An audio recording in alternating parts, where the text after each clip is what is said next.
좋으신 하나님, 오늘도 이렇게 새날을 주셔서 참 고맙고 감사를 드립니다. 오늘도 우리 주님과 동행하고 또 주님의 선하시고 의로우신 다스림을 받는 복된 하루가 되게 하여 주시옵소서. 개인주의와 능력주의가 또 팽배해 있는 이런 사회 속에서 저희들의 섬김이 어색할 때도 많이 있지만, 그래도 저희가 주님이 저희들에게 베푸셨던 그런 은혜와 그런 섬김을 정말 본받아서 저희도 이 세상을 향해서 또 주님이 보내주시고 붙여주시는 그런 사람들, 그런 영혼들을 잘 섬기며 나가는 또 오늘 하루가 되게 하여 주시옵소서. 저희들이 기쁠 때 이런 기쁨이 단순히 소유나 성취 속에서 기뻐하는 것이 아닌지 돌아볼 수 있도록 도와주시고, 어찌되든지 저희들의 기쁨은 우리 하나님과의 깊은 관계 속에서 또 하나님의 법과 뜻과 또 하나님의 통치를 잘 받는 이런 속에서 오는 기쁨이 되어질 수 있도록 저희들 이끌어 주시옵소서. 항상 거짓된 것 잘 분별할 수 있도록 주여 도와주시고, 또 11월 참 마무리되어지는 시점인데 마무리의 은혜가 풍성하게 임하게 정말 도우셔서 부족한 부분들 잘 채워주시고, 정말 기쁨과 복됨 속에서 또 12월을 맞이할 수 있는 이런 은혜가 임하도록 우리 주님께서 은총 베풀어 주시옵소서. 감사드리고 예수님의 이름으로 기도드립니다. 아멘. 오늘 주시는 말씀은 우리 역대하 21장 6절과 7절입니다. 역대하 21장 6절과 7절 말씀. 그가 이스라엘 왕들의 길로 행하여 아합의 집과 같이 하였으니 이는 아합의 딸이 그의 아내가 되었음이라.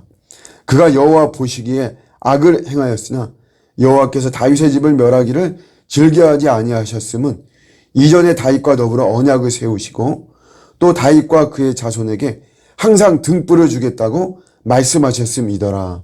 아멘. 유다 왕인 여호람에 대한 이야기입니다. 우리 남유다에는 20명의 왕이 있는데 이 중에 나쁜 왕으로만 묘사되는 이런 왕들이 별로 이렇게 또 많지는 않아요. 좋은 모습도 많이 이야기하고 그러는데 완전히 나쁜 그런 왕으로만 묘사되는 첫 번째 왕입니다.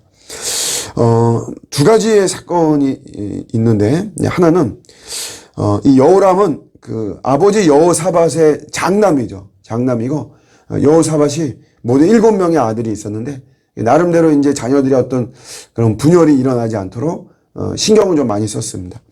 장남인 이 여호람에게는 왕위를 주고 나머지 동생들에게는 유산을 주고 이렇게 하면서 이렇게 아들 농사를 잘 지었죠. 32살에 왕이 됐습니다. 여호람이. 그런데 아버지가 죽고 난 이후에 동생과 또 동생들을 따랐던 그의 신하들을 전부 다 죽여버렸어요. 이게 피해 숙청이죠. 자기 친동생들을 다 죽였다.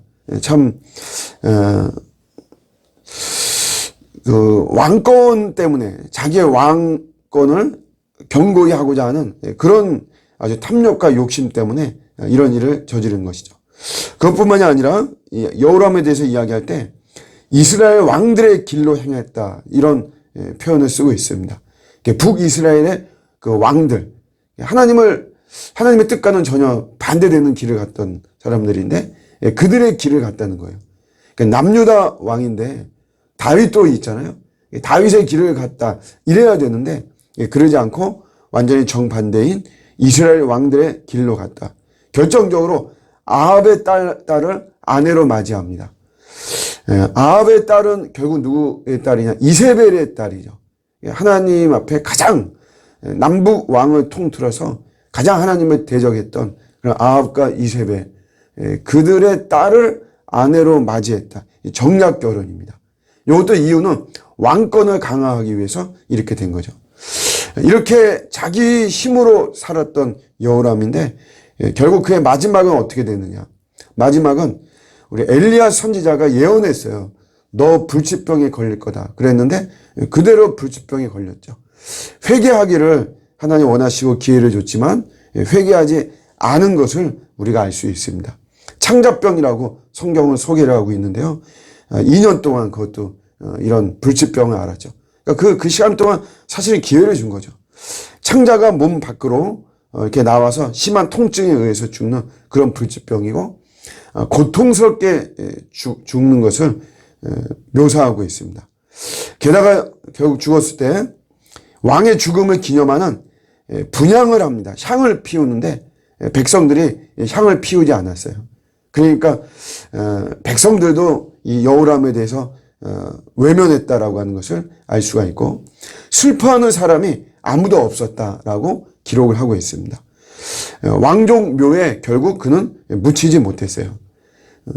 그렇게 막 자기 왕권을 강화하고 자기가 막 그렇게 살았지만 결국 그의 마지막은 정말 비참한 이런 모습이고, 그럼 그 중간은 좀 좋았나 보면 결코 좋지 않았습니다.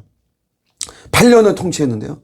이 과정 속에서 속국이었던 에돔과 림나가 독립을 했고, 또 인근 블레셋과 아라비아가 굉장히 많이 침공을 했죠.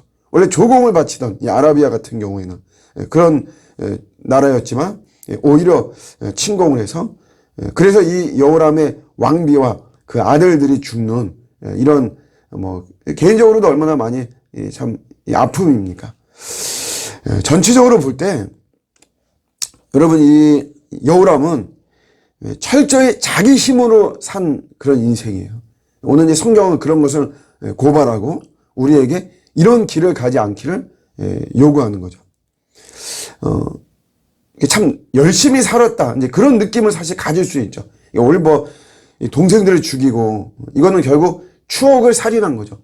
자기 동생들하고 쭉 지내왔던 사실 그런 좋은 시간들, 이런 아름다운 시간들을 다 없애는 거잖아요. 사실 우리 사람들은 추억으로 먹고 살잖아요. 옛날에 참 좋았다.